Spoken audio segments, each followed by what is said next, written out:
Hey, this is Sky. Welcome to my YouTube channel.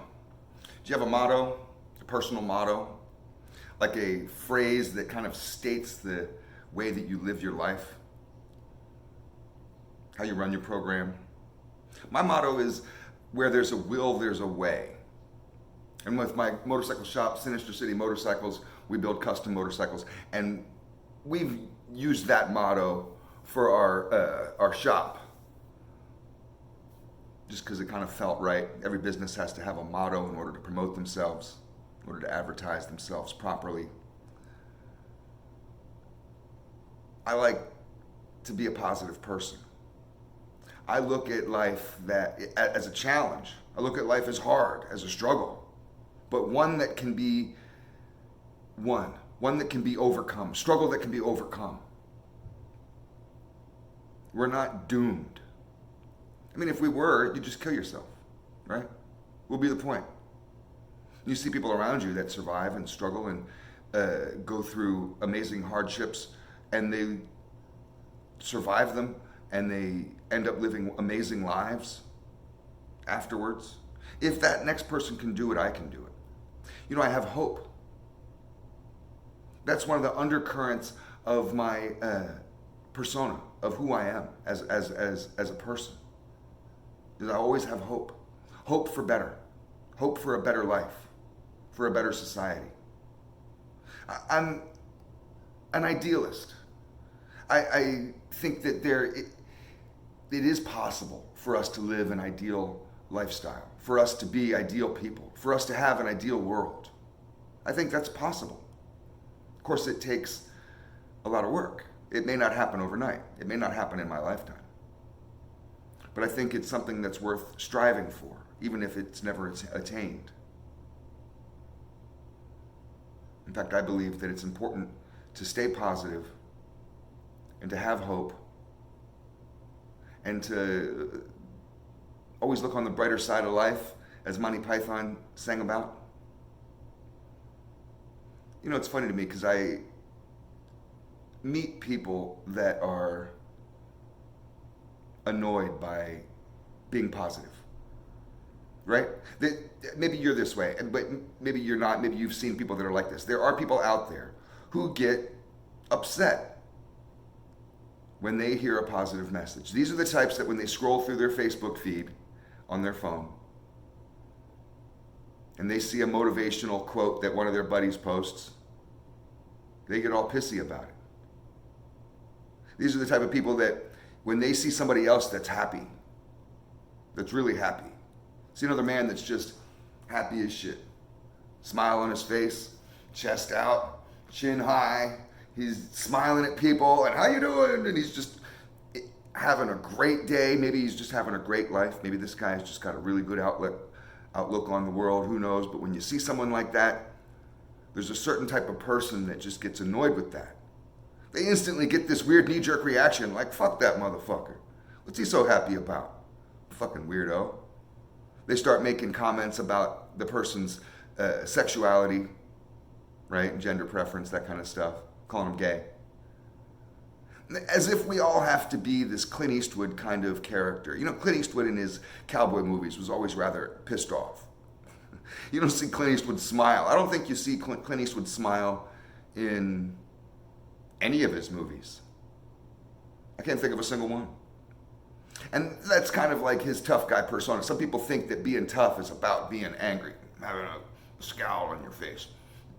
And they walk around like that, as if that's going to scare off potential threats, as if that scowl on their face makes them hard. Right? A lot of these people are just running negative dialogue in their heads all day long.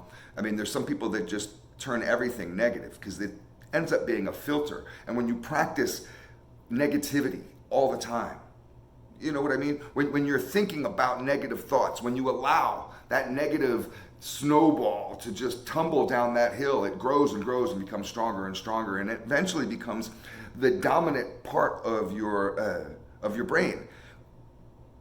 You allow it to happen. Anybody can do this. Any human can do this. People end up this way. You get a little pissy. One thing happens that goes against your your good day. Usually when we get angry, it's because something that is going on in our lives is out of our control, that it's something that, we don't like. We want to be able to have things happen in the way that we want to have things happen. And when things don't go our way, when we don't get our way, it sounds childish when you describe it, when you explain what anger is. It makes you feel stupid for being angry. It's when you don't get your way, like a baby, like a child, like a brat. And I'm not saying that every time you get angry, you're a brat. But you have to be aware of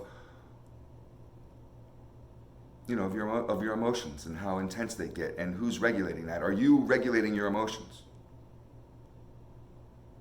Or are you one of these drama queens where anything happens, even the smallest thing, you stub your toe and you're writhing on the ground.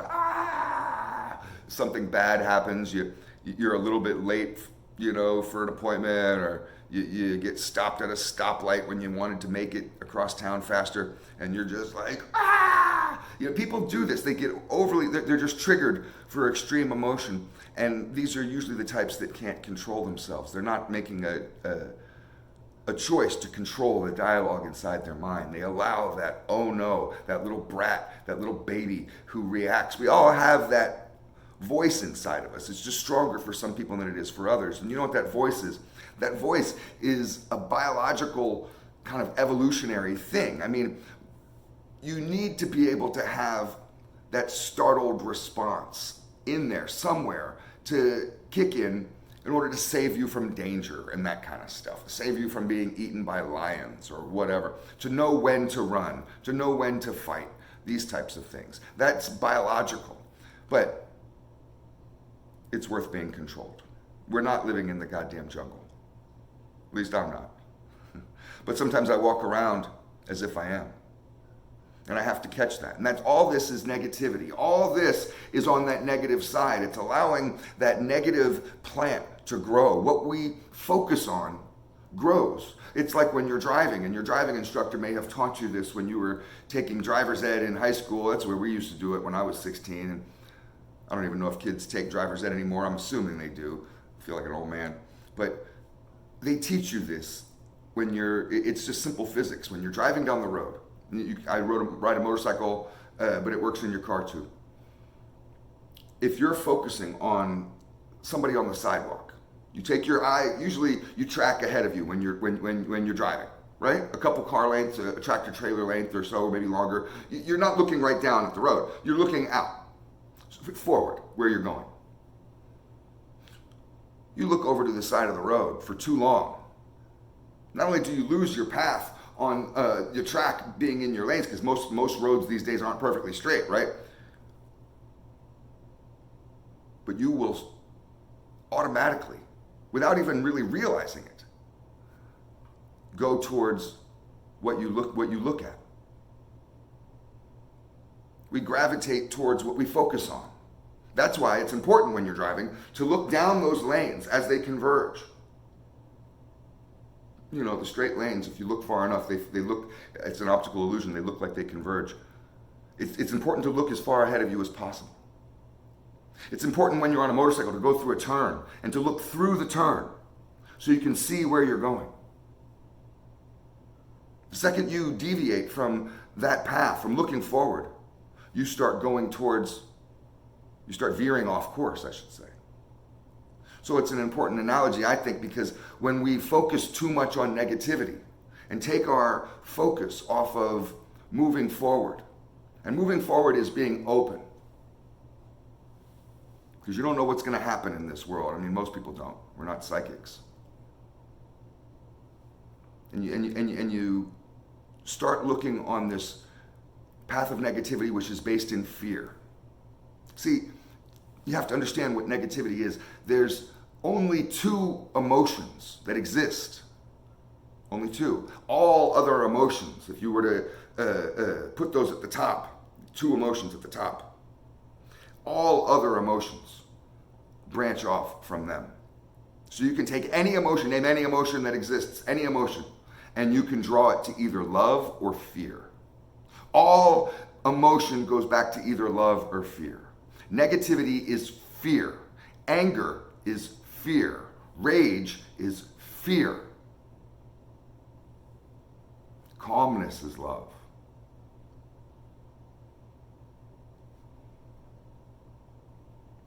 It's important to take an active role every single day to try to take control of what direction our mind is going in. I mean, it's like, it can be like herding cats. It can be difficult. But with practice, not only do you become a better herder, and you know how to capture those thoughts before they start running off. You see one running off and you're like, get over here. Stay back on course. You don't want the whole ship to get pulled over. You want to stay looking forward, stay moving forward. Don't get annoyed by positive people, respect them. Ask them how they stay on top of their positivity all the time. That happy motherfucker with a smile on his face that you're just sitting there thinking, fuck that weirdo. What the fuck is up with that guy? Go talk to that motherfucker. See if you can learn anything from how that person projects themselves, for how they present themselves. See if you can model. It's an important way of learning. This is how children learn. And most people, an effective way to learn is by modeling. So we model someone's behavior. You see them doing something and you kind of copy them. Okay, I'm doing it like them. And then you get it, right? This is what we can do with our behavior also. Don't be annoyed by positive people. Become one. Become one of those weirdos that people are just like, why is that guy so happy? Trust me, that guy's not walking around wondering why you're so sad. Only you are. So it's time to take control of our lives. Be positive. These thoughts that go on inside your head are your thoughts. You own them. You control them. Become the master of your mind and stop letting your mind be the master of you. Thanks for watching.